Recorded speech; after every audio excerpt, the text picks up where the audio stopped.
la dynamique, le Saint-Esprit, en plénitude pour quitter la terre. La manifestation du troisième pôle. Frère Branham dit clairement, il associe la résurrection et cette période finale du troisième pôle. La phase finale de son ministère et du ministère de l'épouse. C'est le moment où la parole parlée se manifeste de manière souveraine. La résurrection est passée et Jésus est ici, au milieu de nous, faisant la même chose qu'il faisait avant sa crucifixion. C'est le troisième pôle, la perfection. Les signes rouges de ça, du temps de la fin, 1963. La condition de l'épouse lors de la résurrection. Selon la doctrine de Frère Branham, dans ses messages, lorsque la résurrection générale des saints des âges passés aura lieu, l'épouse vivante ne partira pas immédiatement. Elle verra ses saints ressuscités. Elle entrera dans cette même communion de 40 jours qu'avaient les disciples avec le Christ ressuscité. Ce qui déclenchera à la fois de la transmutation, le changement de nos corps terrestres, encore de gloire.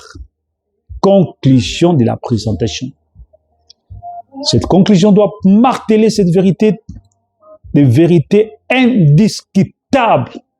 Le Christ ressuscité de 40 jours est l'épouse du temps de la fin. C'est une vérité théologique indiscutable. C'est une vérité du message indiscutable.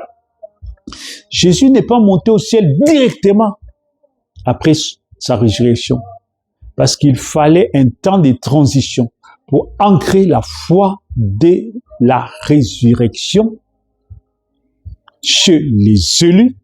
De même, l'épouse du septième ange ne peut pas être enlevée sans passer par cette étape de transition, cette étape de maturité, cette étape de maturité parfaite, cette étape de maturation parfaite où l'épouse démontre qu'elle a vaincu la mort, le temps et la matière par la parole qui a été restaurée, l'ouverture des sceaux.